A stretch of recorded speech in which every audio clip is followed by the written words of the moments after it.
Hello, everyone. Welcome back to another episode of Joyful Journeys. My name is Eliana, and I'm a Girls on the Run alumni. I'm thrilled to be joined today by Blake, who's a Girls on the Run participant. As the fall 2024 Girls on the Run season prepares to wrap up, Blake and I are just going to be chatting about our Girls on the Run experiences and how we use what we've learned throughout different aspects of our lives. So, are you ready to jump into it, Blake? Yeah. Yeah. Okay. Awesome. So to start off, like, what is your favorite part about Girls on the Run? I think my favorite part is like meeting other girls who have the same passion for running and also want to learn like positive things in their life. I love that. I definitely like would say the exact same thing. Like I've met so many other young girls who had like a similar passion to me about running, and like because of that, I've kept running in my life for as long as I've done Girls on the Run. And I think like one of the great things about Girls on the Run too is that they teach you so many great lessons, but they make it so fun and engaging. And like you're not just running, but you're also learning so many awesome things. But along those lines, like what is something that you feel like you've learned at Girls on the Run that like sticks with you the most? And why do you feel like that's like stuck with you throughout these years?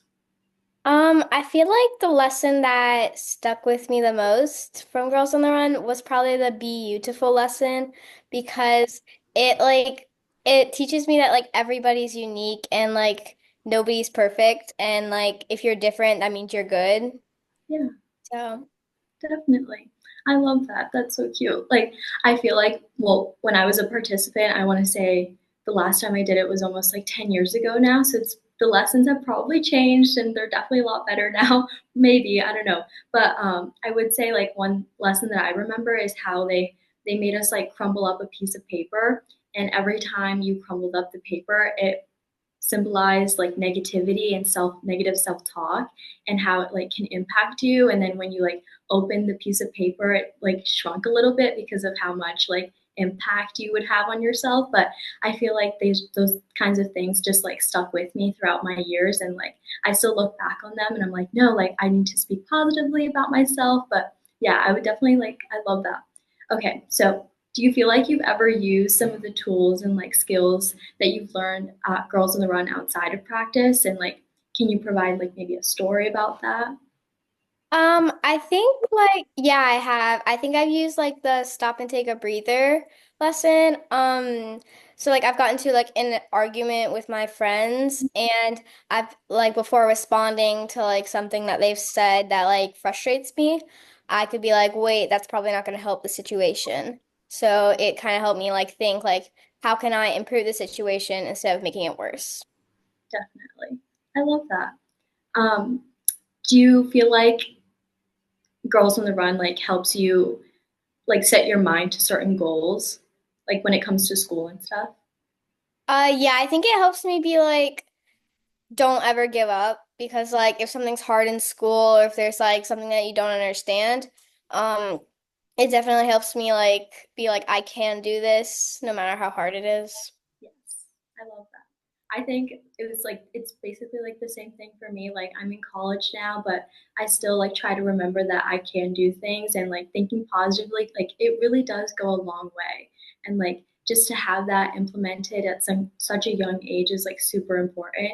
But do you remember what it felt like when you finished like a 5K? Like what does that feel like for you whenever you get an opportunity like that? Um, I feel like when I finish it, it's like great job, like a congratulations, and it's like it encourages me to do something hard again because then I get that rewarding feeling. So it's kind of like an incentive to do that again. Definitely. And I feel like that's kind of similar with like school too. Like you set your goals, and then once you like accomplish them, you're like, oh yeah, like I worked hard and it like paid off. And like, do you feel like you have any goals specifically for this school year that you want to try to achieve? Do you want to tell us? Um, I definitely want to make new friends because I'm in a new school and there's like lots of different people. So I Yeah. want to try and make new friends. And I'm also a big athlete. So I kind of I want to stick with running and maybe work my way up to get like faster or like stronger and run for like more time or something like that. Yeah, absolutely. What other sports are you interested in? I do lots of soccer and swimming. Oh my gosh, that's so fun. I did soccer when I was in like third grade.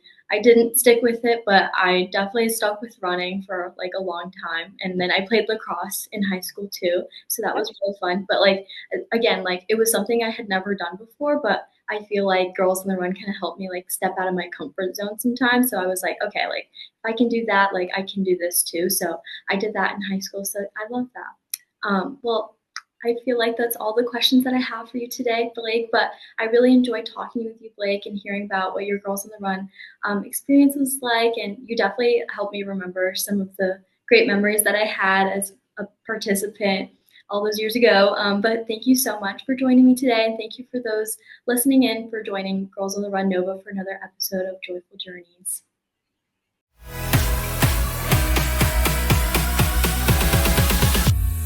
This episode of Joyful Journeys is brought to you by Girls on the Run of Northern Virginia.